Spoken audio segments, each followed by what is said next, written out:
Doremi starting up.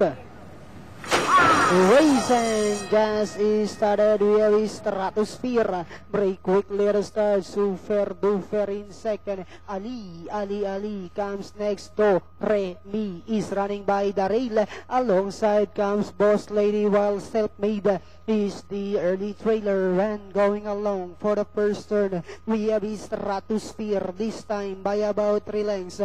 Super Duper is right behind in second. Ali is down in third by the rail. Comes Doremi, and on the outside Boss Lady, while Safe Made is still running at the tail of the field.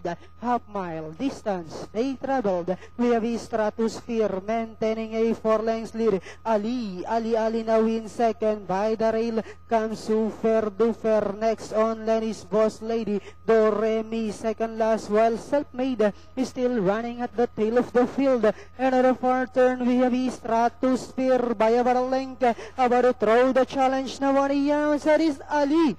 Ali now moves up by overhead, this time by about 3/4 of a length lead, and now increasing its marker to our length, and Ihabas, they swing for home. We have Ali, this time draws clear by about 3 lengths. Super Duper in second by the Stratosphere. Doremi, Boss Lady with about 75 meters of the race. It's all Ali, and finally it's Ali. Super Duper, Boss Lady.